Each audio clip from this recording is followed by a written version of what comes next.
na muungamia Mungu Mwenyezi.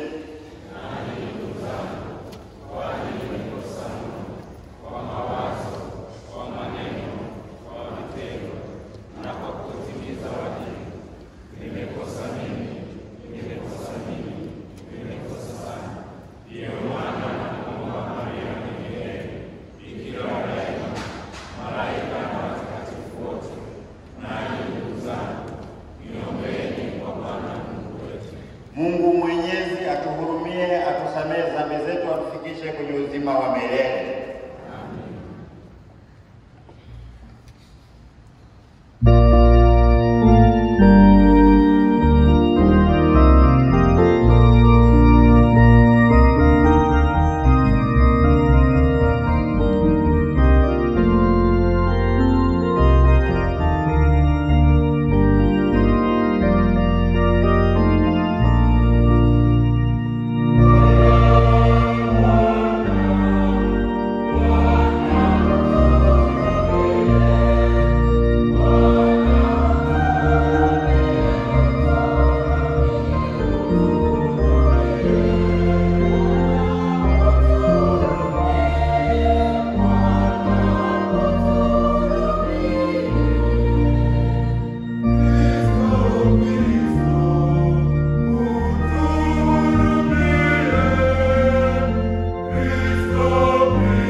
kwa kumpeleka ulimwenguni neno wa ukweli na Roho wa utakatifuzo, uliofungulia wanadamu fungu lako la ajabu.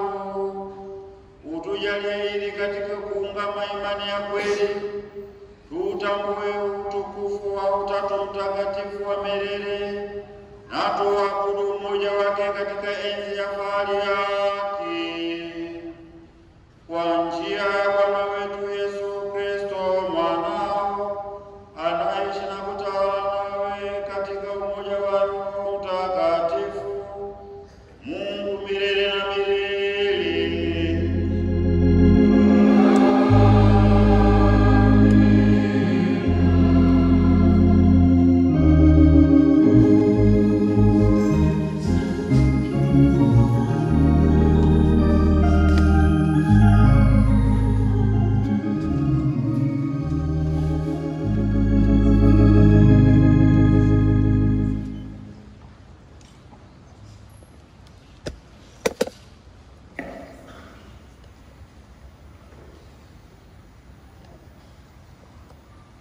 Somo la kitabu cha Mithali. Bwana alikuwa nami katika mwanzo wa njia yake, kabla ya matendo yake ya kale. Nalitukuka tokea milele tangu awali, kabla haijakuwapo dunia. Wakati visipokuwapo vilindi nalizaliwa, wakati visipokuwapo chemchemi zilizojaa maji.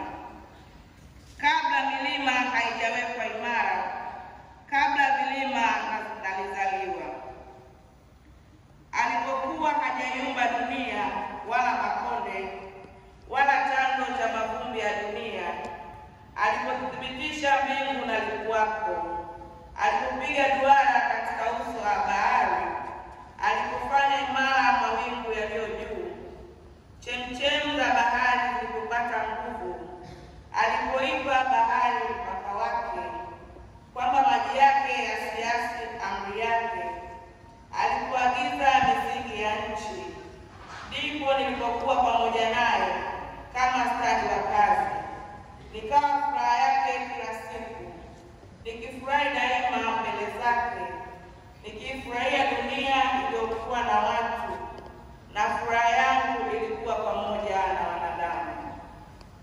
Neno la Bwana.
naam, na wanyama wa kondeni, ndege wa angani na samaki wa baharini, na kila kipitacho njia ya baharini.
lakini hamwezi kuyastahimili hivi sasa, lakini yeye atakapokuja, huyo Roho wa kweli, atawaongoza awatie kwenye kweli yote, Kwa maana hata nena kwa shauri lake mwenyewe, lakini yote atakayosikia atayanena, na mambo yajayo atawapasha habari yake. Yeye atanitukuza mimi, kwa kuwa atatwaa katika yaliyo yangu na kuwapasha habari. Na yote alionayo Baba ni yangu, na hiyo nalisema kwamba atatwaa katika yaliyo yangu na kuwapasheni habari. Neno la Bwana.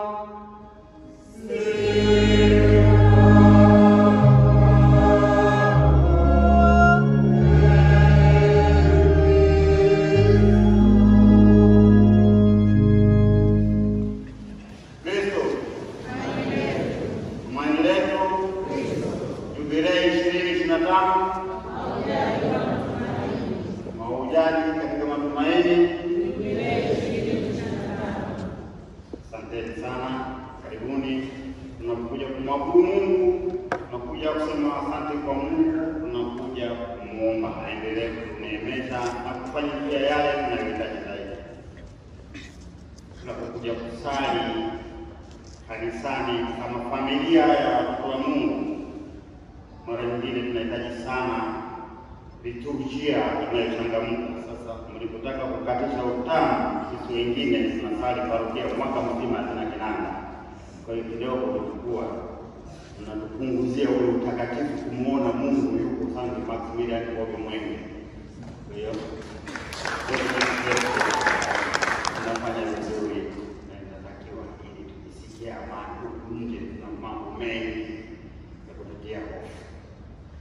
Leo kanisa bado linakupa neema baada ya kusali Dominika iliyopita sherehe ya Pentekoste. Leo tunasali sherehe ya Utatu Mtakatifu. Utatu Mtakatifu ambao ndio fumbo katika imani yetu, ambao kadiri ya mafundisho ya kanisa na kupitia katekisimu Katoliki tunafundishwa kwamba Mungu ni mmoja, ni nafsi tatu: Mungu Baba, Mungu Mwana na Mungu Roho Mtakatifu. Kwenye katekisimu inaonekana kwenye katekisimu namba 234, namba 253 na namba 256. Mungu mmoja, nafsi tatu. Hao ni umoja wa Mungu katika nafsi, katika utendaji, na zaidi inaelezwa kwa ajili ya binadamu kuweza kuelewa fungu hilo la Mungu. Kwa lugha ya kanisa wanasema fungu hili ni dogma. Maana yake kwamba linaweza kueleweka tu tukitaka kulitafakari kiroho au tukitaka kulitafakari katika moyo, na si kwa kutumia akili zisizomkaribisha kwanza Mungu. Sherehe ya Utatu Mtakatifu katika maandiko matakatifu ya Biblia hakuna palipoandikwa ndio Utatu Mtakatifu, lakini katika historia ya uumbaji na historia nzima ya wokovu wa mwanadamu ambayo inapatikana katika maandiko matakatifu ya Biblia, uwepo wa Utatu Mtakatifu umedhihirika waziwazi. Mababa wa kanisa kwa kuona busara hii waliona watufungulie sisi ambao tunamtafuta Mungu na baadaye tutaenda kuishi naye milele kwa Mungu yuko mmoja, nafsi tatu: Mungu Baba, Mungu Mwana na Mungu Roho Mtakatifu. Ndio maana katika lile swali tunaloulizwa wa Katoliki, chanzo cha imani yetu ni ipi? Sisi tuna vyanzo vitatu: Biblia Takatifu, mapokeo ya mababu na mafundisho ya kanisa. Mapokeo ya mababu ni haya: toka mababu wa mwanzo walitafakari maandiko matakatifu. Biblia inatuambia kuna Mungu mmoja, nafsi tatu. Kuna wakati kuna wengi walijaribu kutafakari kwa kutumia akili za kipagani na za kukatisha tamaa. Ndipo mababu katika kujibu hilo walipoamua kutuandalia kitu kinachoitwa kanuni ya imani. Baada ya mahubiri haya tutaisema ili kukazia fumbo la Mungu la Utatu Mtakatifu, Mama Bikira Maria Yesu Kristo wa Mungu kweli na mtu kweli, kwa sababu yakalinena. Utatu Mtakatifu ndio inayoupa uhai maisha ya Mkristo, inatupa uhai maisha ya kila siku ya liturujia. Tumeingia kanisani hapa kila mmoja bila kuongea na mwenzie, bila kuponyezana, lakini wengi tulichovya maji, tulijibariki. Tunajibariki kwa kupitia Utatu Mtakatifu kwa jina la Baba na Mwana na Roho Mtakatifu. Tumeanza adhimisho la misa takatifu na kwa ishara ya msalaba padre ameanzisha na wote tumefuata kwa jina la Baba na Mwana na Roho Mtakatifu. Tunapokea baraka kutoka kwa mapadre na maaskofu kwa kutumia Utatu Mtakatifu kwa jina la Baba na Mwana na Roho Mtakatifu. Sakramenti zote ambazo ndizo uhai wa kanisa na sisi wa Kristo zinatupa nguvu zinatolewa kwa Utatu Mtakatifu. Sakramenti ya ubatizo ni nini? Tutajaribu kutoa mfano sakramenti. Sakramenti ya ubatizo ni nini? Kuzaliwa upya kwa maji na Roho Mtakatifu. Na tunasema mtu yoyote anaweza kubatiza katika hatari. Na tunabatizaje? Fulani na kubatiza, John na kubatiza kwa jina na la Mwana na la Roho Mtakatifu. Kutoka hapo unakuwa mtoto wa Mungu na mtoto wa kanisa. Hali kadhalika katika sakramenti ya ndoa, tunapokea sakramenti ya ndoa kwa kuwaunganisha wawili kuwa mwili mmoja katika upendo wa Mungu ndani yao. Ndiyo maana wanafungwa astora katika mila na desturi ya siku nyingi ya kanisa, na kuambia alichounganisha Mungu mwanadamu asitenganishe. Alichounganisha Mungu Baba, Mungu Mwana na Roho Mtakatifu. Vivyo hivyo katika sakramenti zote ya kitubio, kuondolewa dhambi na Roho Mtakatifu ambavyo katika historia ya uumbaji, pia historia ya wokovu, tumeona utendaji muda wote wa Mungu Baba, Mungu Mwana na Mungu Roho Mtakatifu. Manabii walipotabiri kwamba atazaliwa mkombozi, malaika Gabriel anamwambia Mama Bikira Maria, utakayemzaa atakuwa mtakatifu, atazaliwa kwa nguvu ya Roho Mtakatifu. Kwa hiyo tuchukulie na kuelewa kwamba Roho Mtakatifu amekuja tu siku ya Pentekoste. Alikuwepo wakati manabii hata Yesu kabla hajazaliwa. Uwepo na utendaji wa Utatu Mtakatifu. Mara nyingi pengine leo itaonekana wakati wa mageuzi wahudumu watapiga kengele mara tatu. Kwa nini wanapiga mara tatu? Kwa ajili ya ishara ya kuonyesha Utatu Mtakatifu. Sawa? Wanafukizia chendele kaleni, baadaye kwenye msalaba mkuu, baadaye wahudumu watafukizia kwa ajili ya Utatu Mtakatifu. Hii yote inataka kutukumbusha uwepo wa Mungu kwa ajili yetu sisi, ili tuweze kumfahamu zaidi, tuweze kumpokea na mwisho tuishi naye milele. Utatu Mtakatifu ambao ni umoja wa Mungu kwetu tusaidie vitu viwili. Cha kwanza, daima tuelewe kwamba tunasali kwa Mungu, tunasali katika umoja wa Mungu wa Baba, Mwana na Roho Mtakatifu. Kuna wakati fulani kuna maelekeo ya kuona kwamba tunasali kwa madaraja ya Mungu. Mungu Baba tunasali kwanza, ikiona asijira sasa amezeeka, asali kwa Mungu Mwana, sema ameanza kuja kidogo naona mafanikio, halafu tunasali kwa Mungu Roho Mtakatifu. Hii ni kama Mungu mmoja nasi tatu, Utatu Mtakatifu. Kwa hiyo unaposali maombi yako, akili yako ikufunulia kumtaja Roho Mtakatifu, kumtaja Mungu Mwana, kumtaja Mungu Baba, Mungu Baba. Muda wote unawataja umoja katika Roho Mtakatifu. Hili ni kitu muhimu, na Wakatoliki wakati mwingine tunayumba sana katika kutulia na maombi yetu na sala zetu. Kitu cha pili, huu umoja wa kimungu ambao sisi unatusaidia utufanye na sisi tuwe wamoja kama familia, tuwe wamoja kama jumuiya, tuwe wamoja kama kanda, tuwe wamoja kama parokia tuwe wamoja kama jimbo na jimbo kuu na kanisa la mahalia na baadaye kanisa la kiulimwengu. Hapo ndipo tutakapoonekana daima kuwa watoto wa Mungu.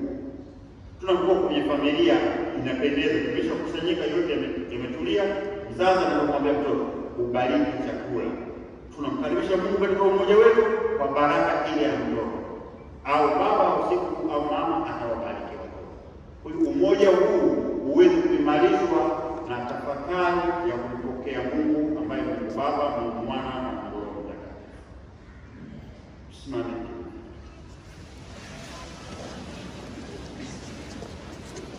Nasadiki Mungu mmoja,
waamini wenzangu, Mungu ni mkubwa apitaye ufahamu wetu. Tunamfahamu Mungu kadiri anavyojifunua kwetu katika viumbe vyake, ukombozi wake na kazi ya Roho Mtakatifu. Ee Baba, tunakuomba.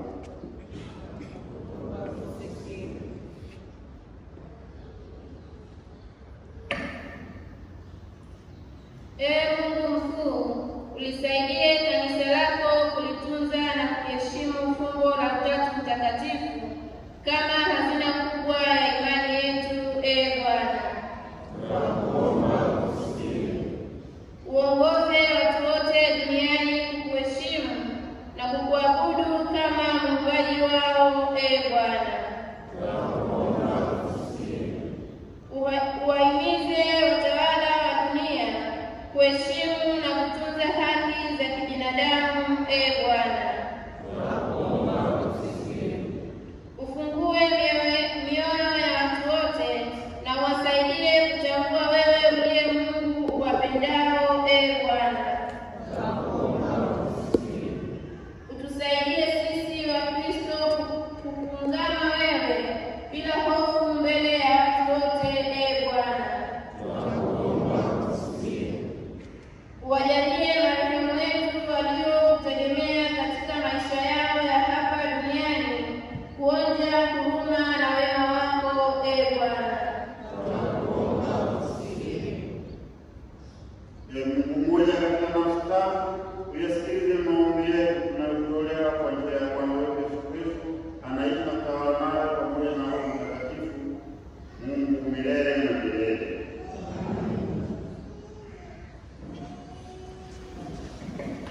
na pia kwa manufaa yetu sisi na kanisa lake lote takatifu. Ee Bwana Mungu wetu, kwa kuliitia jina lako, tunakuomba utakatifuze vipaji hivi vya utumishi wetu, na hivyo utufanye tuwe kwako sadaka ya milele kwa njia ya Kristo Bwana wetu.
Ila katika utatu wa Mungu mmoja.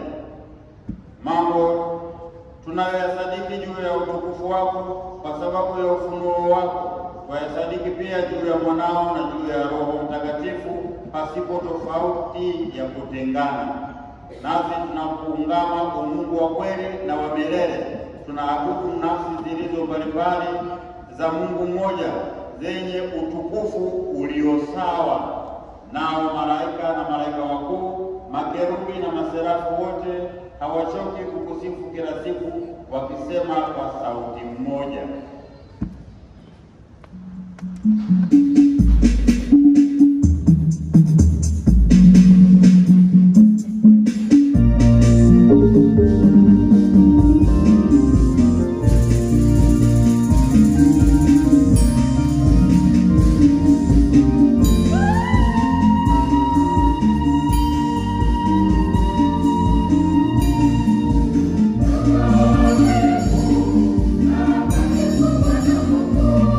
Bwana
vipatia uzima vitu vyote na kuvitakatifuza, wala uache kukusanya watu wako, ili kama wewe yajua hata machweo yake dhabihu safi itolewe kwa jina lako.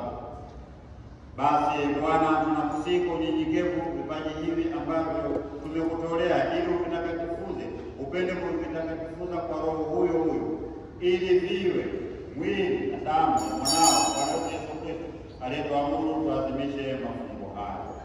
Maana yeye mwenyewe usiku ule alipotolewa, alitoa mkate na akikushukuru, aliubariki, akaumega na akawapa wafuasi wake akisema, twaeni mle nyote, huu ndio mwili wangu utakaotolewa kwa ajili yenu.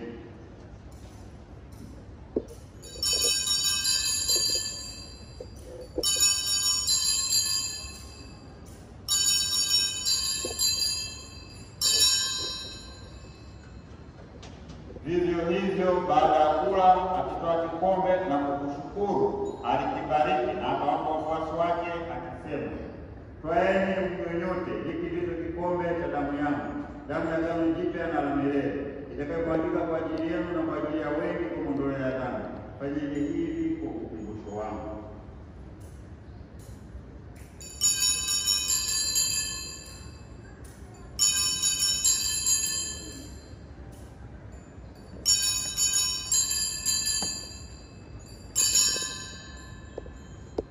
Fumbo la imani.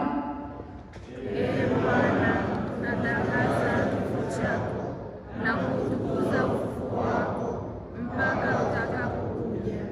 Kwa hiyo Ee Bwana, tunapoadhimisha ukumbusho wa kifo na ufufuo wake mwanao, tunakutolea mkate wa uzima na kikombe cha wokovu.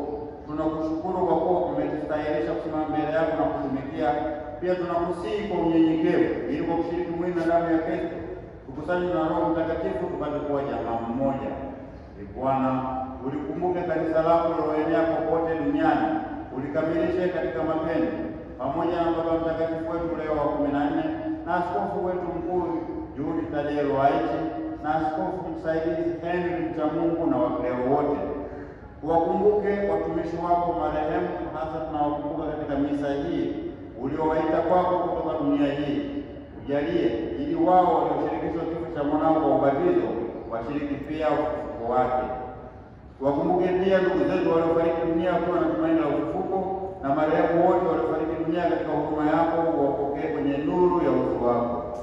Tunakuomba utuhurumie sisi sote, ili pamoja na Maria Bikira mwenye heri mama wa Mungu na Mtakatifu Yosefu mume wake huyo Bikira, mitume wenye heri na watakatifu wote waliokupendeza tangu kale, tustahili kushiriki uzima milele na kusifu na kutukuza kwa njia ya mwanao Yesu Kristo.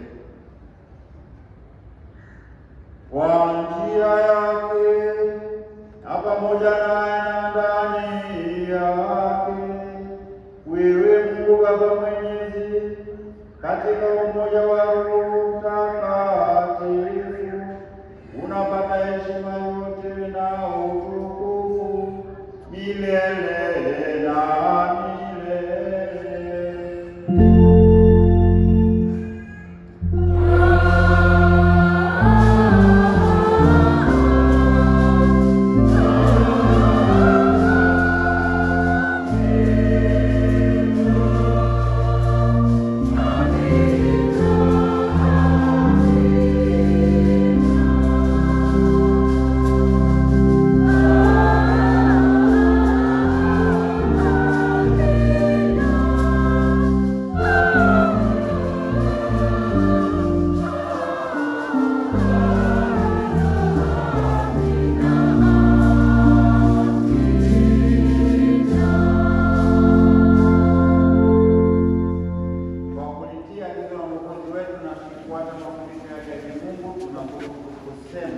Baba yetu uliye mbinguni, jina lako litukuzwe, ufalme wako ufike, utakalo lifanyike duniani kama mbinguni.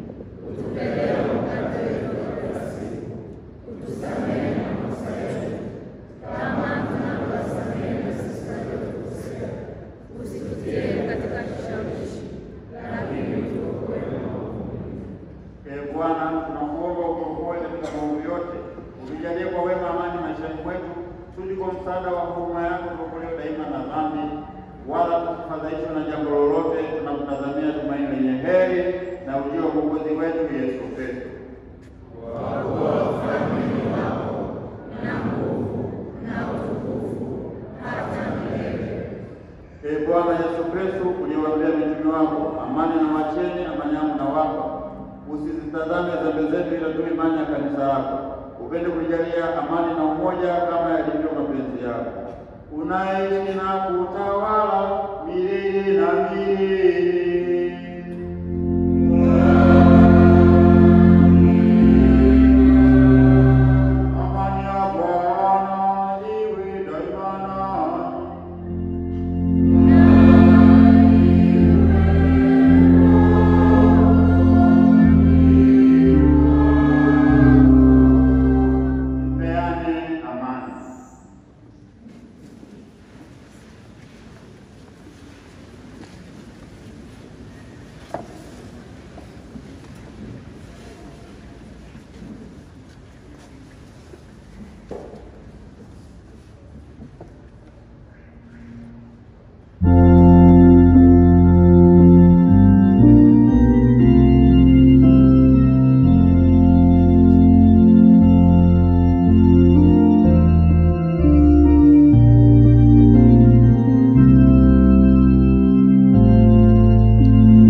Tazama mwana-kondoo wa Mungu, tazama ondoaye dhambi za ulimwengu.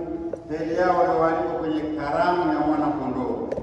Ee Bwana, sistahili uingie kwangu, lakini sema neno tu na roho yangu itapona.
afya ya mwili na roho, na kutuwezesha kuungama umoja wa Mungu katika Utatu Mtakatifu wa milele.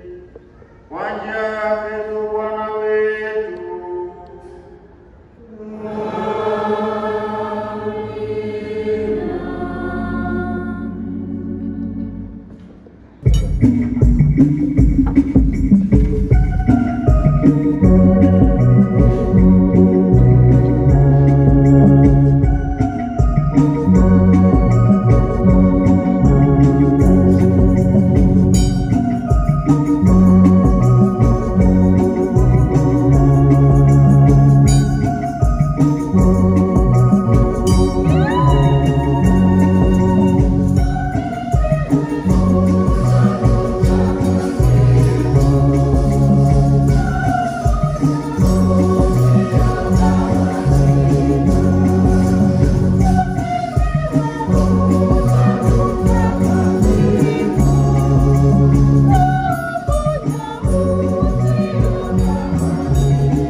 Nina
kazi kwa